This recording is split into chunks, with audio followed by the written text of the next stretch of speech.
Hello students, let's start with the topic equation describing the relation between displacement and time. Let us suppose that an object in uniform acceleration a and it has covered the distance s within a time t. From the graph in figure 1.9, here they have given the figure. The distance covered by the object during time t is given by the area of quadrangle DOEB. So we have to see the area of DOEB. This one the quadrangle, and the object covered the distance during time t in this area.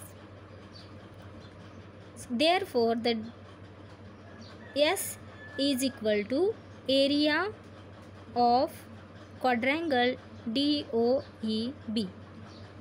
So we have to find that area of this DOEB, that distance covered by an object in this quadrangle.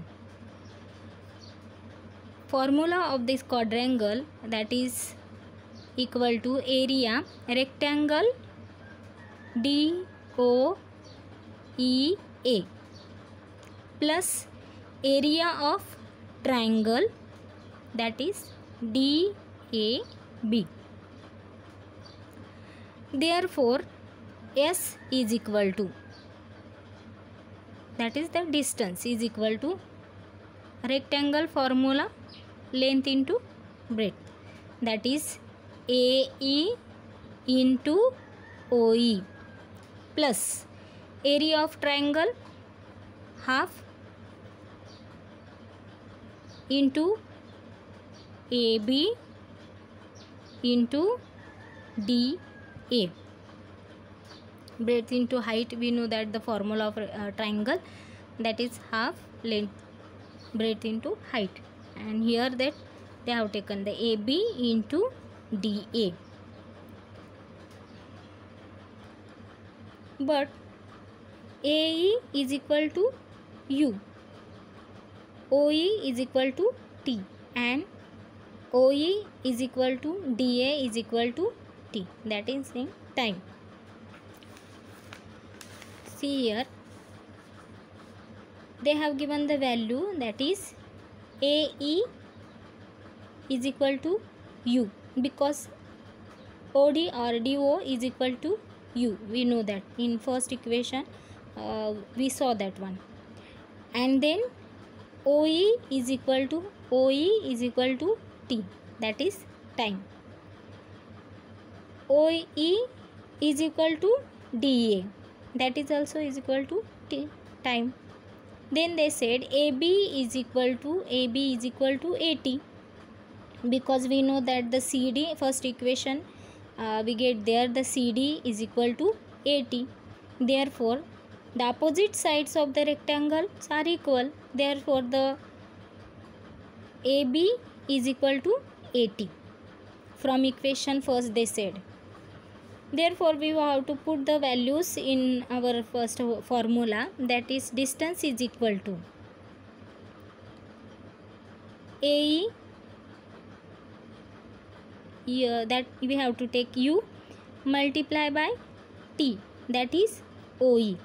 This is the area of rectangle plus area of triangle. We have to put the values in that, the half into AB, that is AT, into T, that is DA. So this is the, therefore Newton's second equation of motion is distance is equal to UT plus half AT square. If you solve this one, we will get the AT square. Here they have written, that is AT square. And this is the second equation, Newton's second equation.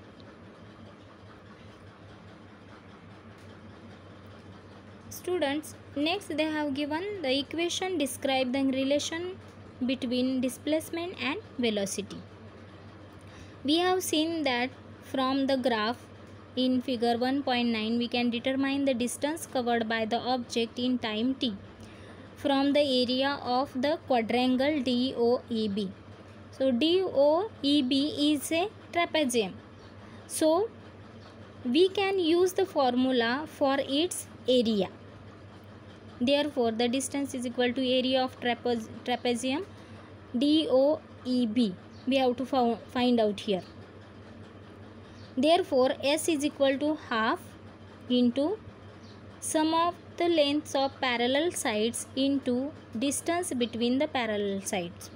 So here we have to use the formula of area of trapezium, that is half into sum of the lengths of parallel sides. So in the trapezium, two opposite sides are parallel.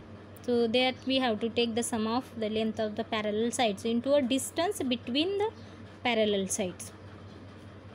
So let's we see from the figure. They said the sum of the length of the parallel side and the distance between these two parallel sides. We know that they have given the distance between two parallel sides is t is there. So next, S is equal to half into OD plus BE parallel sides into OE. See here, half into OD plus BE, sum of the lengths of parallel side, OD plus BE. These are two parallel sides of this trapezium, OD and BE, into the distance between the parallel sides, that is OE. Distance between the parallel sides, OE. But OD is equal to U and BE is equal to V and OE is equal to T. We know that OD is equal to U, that distance, initial distance covered by the object, that is U. Then BE is equal to T, that velocity of that object, V. BE is equal to V and the OE is equal to T, that time. OE is equal to T, time. Here this one BE, V and OD, U. That values we will put in this formula. Then S is equal to half into U plus V into OE, that is T. We get here second equation. But we know that the acceleration is equal to final velocity minus initial velocity upon time. Then from this we will take the values of T. Therefore T is equal to V minus U upon A. We get here third equation. Then again we have to put the value of T in this formula. We get here value of T. This T is equal to V minus U upon A. Then therefore S is equal to half into U plus V, as it is we have to write here, then multiply by T's value V minus U upon A. This we have to put here. Then therefore we have to solve this one. S is equal to V plus U into V minus U upon 2A. That one is not shown here, but up here 2A we can write this one. Therefore 2AS, 2A we have taken this side of the equal signs. Then here will come 2AS is equal to, here remain V plus U into V minus U. And if you solve this one, we will get is equal to, solve this two brackets, we will get the V square minus plus minus minus. V square minus U square, that is equal to 2AS is equal to V square minus U square. Therefore V square is equal to U square plus 2AS. and this is the Newton's third equation of motion.